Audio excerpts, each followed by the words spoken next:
ஷேக் மர்வான் பர்கௌத்தி அவர்களை விடுதலை செய்ய வேண்டும் என்கிற போராட்ட களத்தில் தற்போது மார்வல் நடிகர்களும் கூட இணைந்திருக்கிறார்கள் என்கிற செய்திகள் வெளியாகி இருப்பதை நம்ம பார்க்க முடியும். 24 ஆண்டுகளாக சிறையில் வாழக்கூடிய ஒருவரை எங்கள் தலைவராக நாங்கள் ஏற்றுக்கொள்கிறோம். அதே நேரம் பாலஸ்தீனத்தினுடைய அனைத்து துறைகளிலும் இருக்கக்கூடியவர்களும் இதைத்தான் சொல்லுகிறார்கள் என்று பாலஸ்தீனத்தின் காசா பகுதிகளில் போராடுகிற 14 போராட்ட அமைப்புகளும் வெளிப்படையாகவே அறிவித்திருக்கின்றன. ரஷ்ய அதிபர் விளாடிமிர் புட்டினும் ஈரானுடைய அதிபர் மசூத் பெசக்ஷியனும் நெக்ஸ்ட் வீக் சந்திக்க இருக்கிறார்கள் நேரடியாக என்கிற செய்திகள் வெளியாகி இருக்கிறது.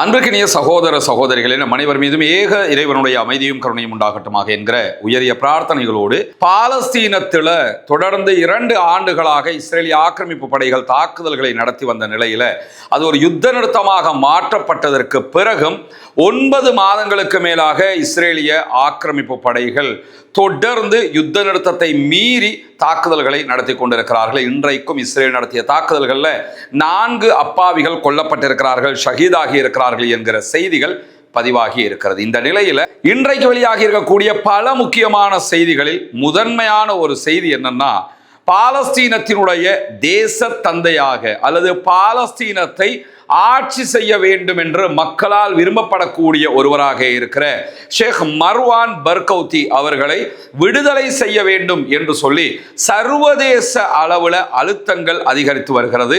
ஷேக் மர்வான் பர்கௌத்தி அவர்களை விடுதலை செய்ய வேண்டும் என்கிற போராட்ட களத்தில் தற்போது மார்வல் நடிகர்களும் கூட இணைந்திருக்கிறார்கள் என்கிற செய்திகள் வெளியாகி இருப்பதை நம்ம பார்க்க முடியும். மார்வல் திரைப்படங்கள் மற்றும் தொடர்களில் நடித்ததன் மூலமாக பிரபலமாகி இருக்கக்கூடிய 20க்கு மேற்பட்ட முன்னணி நட்சத்திரங்கள், அதே நேரத்தில் இலக்கியம் திரைத்துறையை சார்ந்த 200க்கு மேற்பட்டவர்கள் மர்வான் பர்கௌத்தியை உடனடியாக விடுதலை செய்யுங்கள் என்கிற போராட்டத்தில் தற்போது தங்களையும் இணைத்துக் கொண்டிருப்பதாக அறிவித்திருக்கிறார்கள். இது ஒரு சர்வதேச போராட்ட இயக்கமாக தற்போது மாற்றப்பட்டிருக்கிறது. கடந்த 2002ஆம் ஆண்டு முதலாக இதுவரைக்கும் சிறைவாசம் அனுபவித்து வரக்கூடிய மர்வான் பர்கௌத்தியை பொறுத்தவரையில பாலஸ்தீனத்தினுடைய காசா பகுதி மக்களாலும் அங்கீகாரம் பெற்றிருக்கக்கூடிய ஒருவர், அதே நேரம் வெஸ்ட் பேங்க் மேற்கு கரை மக்களாலும் அங்கீகாரம் பெற்றிருக்கக்கூடிய ஒருவர், தொடர்ச்சியாக பாலஸ்தீன மக்களுக்காக குரல் கொடுத்து வந்த மாபெரும் போராளியாக அறியப்பட்ட ஒருவர், 68 வயதாக கூடிய மர்வான் பர்கௌத்தி ஃபதா இயக்கத்தினுடைய முன்னாள் ஜெனரல் செக்ரட்டரியாக செயல்பட்டவர். ஃபதா இயக்கம் தற்போது மொத்தமாக மஹமூத் அப்பாஸினுடைய கைகளிலும் அவருடைய குடும்பத்தாருடைய கைகளிலும் இருக்கிறது. பாலஸ்தீன மக்களுக்காக நிற்க வேண்டிய மஹமூத் அப்பாஸ் இஸ்ரேலிய ஆக்கிரமிப்பு அரசாங்கத்தினுடைய கைக்கூலியாக அரபு நாடுகளில் இருக்கக்கூடிய சில பேர் கொடுக்கக்கூடிய பணங்களுக்கு தலையாட்டக்கூடியவராக, இஸ்ரேல் கொடுக்கக்கூடிய மானியத்திற்கு வேலை செய்யக்கூடியவராக மாறி இருக்கிறார். உண்மையிலேயே பாலஸ்தீன அதிகார சபையின் தலைவராகவும் பாலஸ்தீனத்தின் ஆட்சியாளராகவும் இருந்திருக்க வேண்டியவர் ஷேக் மர்வான் பர்கௌத்தி அவர்கள். யாசர் அரபாத்துடைய காலத்திலிருந்து ஃபதா இயக்கத்திலே செயல்பட்டு வந்தவர். இன்றைக்கும் பாலஸ்தீன மக்களால் விரும்பப்படக்கூடிய ஒருவராக இருக்கிறார். முதல் இன்திஃபாதாவின் முக்கிய தலைவராகவும் இவர் அறியப்படுகிறார். அதே நேரம் 2002 இஸ்ரேலால் கைது செய்யப்பட்டு தண்டனை வழங்கப்பட்டு 5 ஆயுள் தண்டனைகள் மற்றும் கூடுதலாக 40 ஆண்டுகள் சிறைவாசம் அவருக்கு வழங்கப்பட்டிருக்கிறது.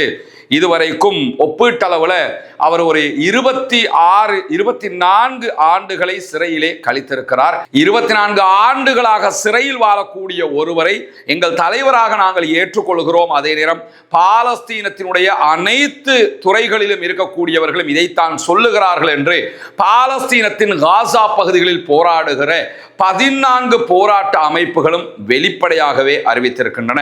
அனைத்து அமைப்புகளும் ஒட்டுமொத்தமாக இவரை தேர்தலில் ஜனாதிபதி வேட்பாளராக அறிவிப்பதற்கு தயாராகி வருகிறார்கள். இந்த நிலையில தான் இன்றைக்கு பல முக்கியமான செய்திகள் வெளியாகி இருக்கிறது. குறிப்பாக ஈரானுடைய பேச்சுவார்த்தைகள் தொடர்பாக அல் ஜசீராவுக்கு அமெரிக்காவினுடைய அதிபர் டொனால்ட் ட்ரம்ப் பேட்டி அளித்திருக்கிறார். அல் ஜசீராவினுடைய பத்திரிகையாளர் தனியா நூரியினுடைய கேள்விகளுக்கு அவர் பதில் சொல்லி இருக்கிறார். அந்த பதில்கள் அவர் சொல்லியிருக்கக்கூடிய மிக முக்கியமான செய்தி என்னன்னு கேட்டா, ஈரானுடனான பேச்சுவார்த்தைகள் குறித்து தனக்கு எந்த விதமான அவசரமும் இல்லை என்று சொல்லி இருக்கிறார்.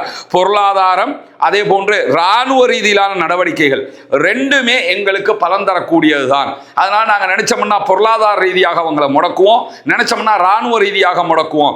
இரண்டுல அதுதான் முக்கியம் இதுதான் முக்கியம்ங்கிறது எங்களுடைய நிலை கிடையாது என்று சொல்லியிருக்கக்கூடிய அமெரிக்க அதிபர் டொனால்ட் ட்ரம்ப் ஈரானுடனான பேச்சுவார்த்தைகள் தொடர்பாக நாங்கள் அவசரப்பட மாட்டோம், எவ்வளவு நாட்களாக இருந்தாலும் அவர்கள் மீதான தடைகளை நீடித்துக் கொண்டு கடலிலே அவர்களை முற்றுகையிடுகிற வேலைகளை செய்வோம் என்று சொல்லியிருக்கிறார் அமெரிக்க அதிபர் டொனால்ட் ட்ரம்ப்.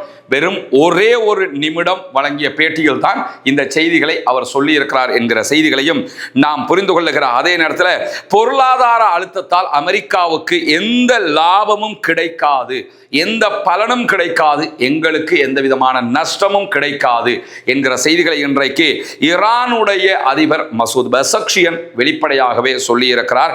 ஈரான் மீது மேலும் பொருளாதார அழுத்தங்கள் கொடுப்பதால் அமெரிக்காவுக்கு எந்த பலனும் கிடைக்காது, எங்களை முடக்கிற முடியாது, நாங்கள் அடிபணிஞ்சு வந்துட மாட்டோம், நாங்கள் முடக்கப்பட்டால் அல்லது அடிபணிந்து வந்தால் மட்டும்தான் அமெரிக்க அதிபருக்கு அல்லது அமெரிக்காவுக்கு லாபமாக அது அமையும், ஆனால் எங்களை முடக்கவும் முடியாது, அடிபணிய செய்யவும் முடியாது என்று சொல்லி மசூத் பெசக்ஷியன் தெரிவித்திருக்கக்கூடிய கருத்துக்களை இன்றைக்கு அல் ஜசீரா வெளியிட்டிருப்பது மட்டுமல்லாமல் பொருளாதார அழுத்தத்திற்கு எதிராக தொடர்ந்தும் உறுதியாக ஈரான் நிற்கும் என்று அல் ஜசீராவுக்கு மசூத் பெசக்ஷியன் அமெரிக்க அதிபருடைய பேட்டிக்கு பதிலடியாக தன்னுடைய கருத்துக்களையும் சொல்லி இருக்கிறார். இந்த நிலையில தான் ரஷ்ய அதிபர் விளாடிமிர் புட்டினும் ஈரானுடைய அதிபர் மசூத் பெசக்ஷியனும் நெக்ஸ்ட் வீக் சந்திக்க இருக்கிறார்கள் நேரடியாக என்கிற செய்திகள் வெளியாகி இருக்கிறது. ஈரான் மீது அமெரிக்கா பல புதிய பொருளாதார தடைகளை விதித்திருக்கிறது.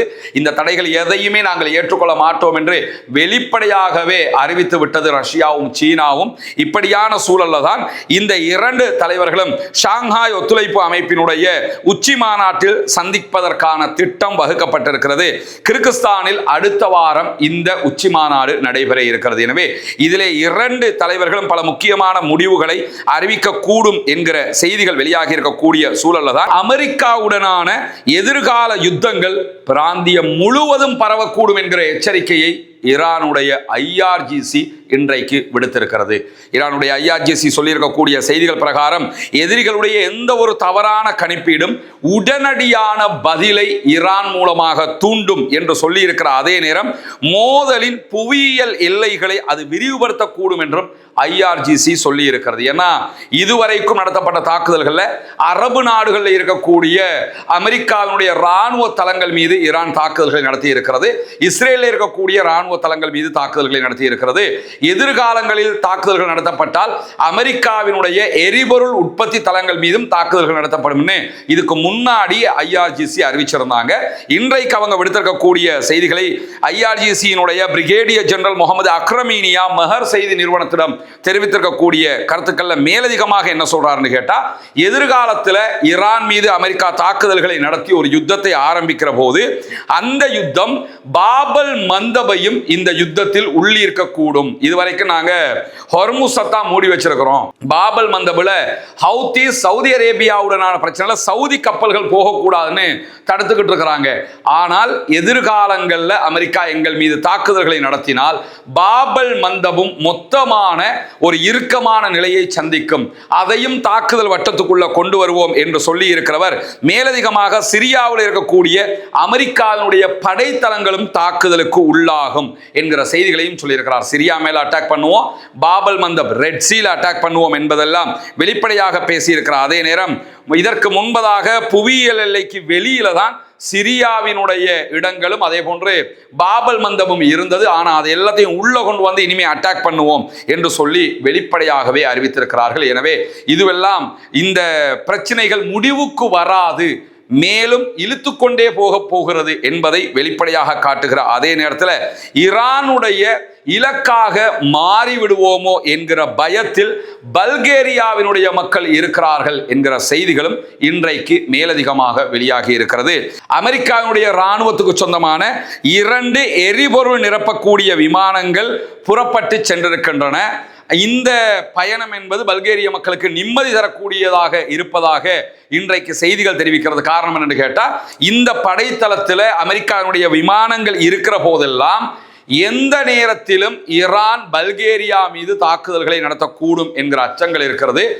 எனவே எதிர்காலத்திலும் ஈரான் மீது அமெரிக்கா தாக்குதல்களை நடத்த ஆரம்பித்தார், தென்கிழக்கு பல்கேரியாவில் இருக்கக்கூடிய பல கிராமங்களை உள்ளடக்கிய பகுதிகள் மீது ஈரான் தாக்குதல்களை நடத்தக்கூடும் என்கிற அச்சம் பல்கேரிய மக்களுக்கு இருக்கிறது என்கிற செய்திகள் இன்றைக்கு வெளியாகி இருக்கிறது. அதே நேரத்தில் புதிய சண்டைகளுக்காக அமெரிக்காவினுடைய தேர்தல் காலங்கள் முடிவடைகிற வரைக்கும் ஈரான் காத்து கொண்டிருக்காது என்று சொல்லி இன்றைக்கு ஈரானுடைய செய்தித்தாளாக இருக்கக்கூடிய அல் வஃபாக்கினுடைய தலைமை ஆசிரியர் மொக்தாத் ஹத்தாது வெளியிட்டிருக்கக்கூடிய தகவல்களிலிருந்து அல் ஜசீரா தகவல்களை வெளியிட்டிருக்கிறது. அவர் வெளியிட்டிருக்கக்கூடிய செய்திகள் என்னன்னு கேட்டா, ஈரானுக்கு எதிராக புதிய தாக்குதல்களை தொடங்க போவதில்லை என்பது குறித்த அமெரிக்காவினுடைய வெளியுறவு செயலாளருடைய கருத்துக்கள் இடைக்கால தேர்தல்களை நோக்கியதாக ஈரான் பார்க்கிறது. ஈரான் மேல புதிய தாக்குதல் எதையுமே நாங்கள் நடத்த மாட்டோம் என்று சொல்லி அமெரிக்காவினுடைய செயலாளர், வெளியுறவுத்துறை செயலாளர் அறிவிச்சிருக்கிறாரு.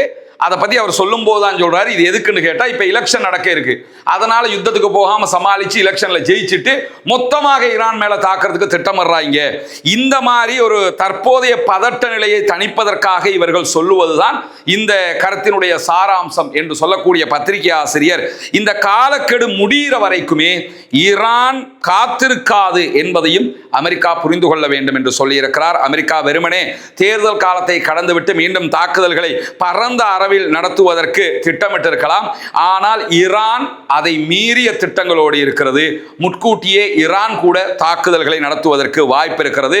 எனவே புரிந்துணர்வு ஒப்பந்தத்தில் இருப்பதை போன்று ஈரானுக்கு கொடுக்க வேண்டிய சலுகைகளை கொடுத்து யுத்த நிறுத்தத்திற்கு சென்று அதை உறுதிப்படுத்துவதுதான் அமெரிக்காவுக்கு சேஃப்டியானது அப்படின்னு சொல்லி இன்றைக்கு வெளியாகி இருக்கக்கூடிய தகவல்கள்ல ஈரானுடைய மிக முக்கியமான பத்திரிகையாக இருக்கக்கூடிய வஃபாக்கினுடைய தலைமை ஆசிரியர் இந்த தகவல்களை தெரிவித்திருக்கிறார். அல் ஜசீரா அதை சுட்டிக்காட்டி இருக்கிறது. இந்த நிலையில தான் இன்றைக்கு இன்னும் ஒரு முக்கியமான செய்தி வெளியாகி இருக்கிறது. ஈரானுடைய ஆயுதப்படைகளுடைய செய்தி தொடர்பாளர் வெளியிட்டிருக்கக்கூடிய செய்திகள்ல, எதிர்காலத்தில் ஈரான் மீது அமெரிக்கா தாக்குதல்களை நடத்தினால் இந்த தாக்குதல்களுக்கு நாங்கள் கொடுக்கக்கூடிய பதிலடிகளில் அமெரிக்க இஸ்ரேலிய சார்பு ஊடகங்களும் உள்ளடக்கப்படலாம் என்கிற ஒரு அதிர்ச்சி தகவலை சொல்லியிருக்கிறார். குறிப்பாக ஃபார்ஸ் நியூஸ் ஏஜென்சி வெளியிட்டிருக்கக்கூடிய செய்திகள் பிரகாரம் பிபிசி, ஈரான் இன்டர்நேஷனல், ரேடியோ ஃபர்தா உள்ளிட்ட மிக முக்கியமான ஊடக நிறுவனங்கள் மீது தாக்குதல் நடத்துவோம் என்கிற அறிவிப்பை இன்றைக்கு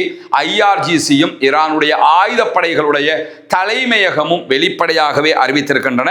இந்த நிறுவனங்களுடைய பெயர்களை குறிப்பிட்டு பிபிசி, ஈரான் இன்டர்நேஷனல், அதே போன்று ரேடியோ ஃபர்தா ஆகிய 3 நிறுவனங்களுடைய பெயர்களை குறிப்பிட்டு இன்றைக்கு ஈரானுடைய ஆயுதப்படைகள் வெளியிட்டிருக்கக்கூடிய செய்திகள்ல இவைகள் ஊடக நிறுவனங்களே கிடையாது. மொசாது, சிஐஏ, அதே போன்று எதிரிகளுடைய உளவு நிறுவனங்களுடைய ஏஜென்ட்டுகளாகத்தான் இவர்கள் செயல்பட்டு வருகிறார்களே தவிர இவர்கள் ஊடக நிறுவனங்கள் அல்ல. அது மட்டுமல்லாமல் நாங்கள் இவர்கள் மீது தாக்குதல்களை நடத்த ஆரம்பித்தால் இவர்கள் மீது மட்டுமல்லாமல் இந்த அமைப்புகளில் பணிபுரிகிற தனிநபர்கள் கூட சாத்தியமான இராணுவ இலக்குக்கு உள்ளாகலாம், அவர்கள் மீதும் நாங்கள் தாக்குதல்களை நடத்துவோம் என்று சொல்லி வெளிப்படையாகவே அறிவித்துவிட்டு சொல்கிறார்கள். எங்களுடைய பார்வையில் இவைகள் ஊடக நிறுவனங்களே அல்ல. இந்த போலி ஊடக நிறுவனங்கள் உலகில் வன்முறையை ஊக்குவிப்பதற்கும் மனிதகுலத்தின் மனநலத்தை சீர்குலைத்துக் கொண்டிருக்கின்றன என்கிற செய்திகளையும் இன்றைக்கு ஈரானுடைய ஆயுதப்படைகள் சொல்லி இருப்பது இன்றைய தினம் மிக முக்கியமான செய்தியாக பார்க்கப்படுகிறது. அதே நேரத்தில் இன்றைய நாள் நம்ம ஏற்கனவே ஒரு வீடியோ வெளியிட்டிருக்கிறோம். அந்த வீடியோவில் விரிவாக சொல்லப்பட்ட ஒரு செய்தி தான் அமெரிக்க அதிபர் டொனால்ட் ட்ரம்ப் பேசுகிற வார்த்தைகளில், பேசுகிற செய்திகளில் ஒரு நாளைக்கு 21 பொய்களை சொல்லுகிறார் என்று வாஷிங்டன் போஸ்ட் வெளியிட்டிருக்கக்கூடிய செய்திகளில் இப்படி ஒரு பொய்கார ஜனாதிபதியை எந்த ஒரு அரசும் எந்த ஒரு மக்களும் பார்த்திருக்க மாட்டாங்கிற அளவுக்கு நம்பர் 1 பொய்யனாக மாறி இருக்கிறார் அமெரிக்க அதிபர் டொனால்ட் ட்ரம்ப். இன்றைக்கு வெளியாக இருக்கக்கூடிய மிக முக்கியமான செய்திகளுடைய தொகுப்பை தான் உங்களோடு பகிர்ந்து கொண்டிருக்கிறோம். தொடர்ந்து இணைந்திருங்கள். ரஸ்மின் பை நியூஸ் மற்றும் ரஸ்மின் டாக்ஸ் ஆகிய 2 சேனல்களோடு வரக்கூடிய செய்திகளை உடனுக்குடன் உங்களோடு பகிர்ந்து கொள்வதற்கு தயாராக இருக்கிறோம். ஆக்கிரமிப்புகள் ஓய வேண்டும், ஆக்கிரமிப்பாளர்களும் ஓய வேண்டும் என்கிற உயரிய பிரார்த்தனைகளோடு ஆக்கிரமிப்பாளர்களுக்கு எதிராக தொடர்ந்தும் ஜனநாயக ரீதியாக குரல் எழுப்புவோமாக. வாஹ்ரதா அல்ஹம்துலில்லாஹி ரப்பில் ஆலமீன்.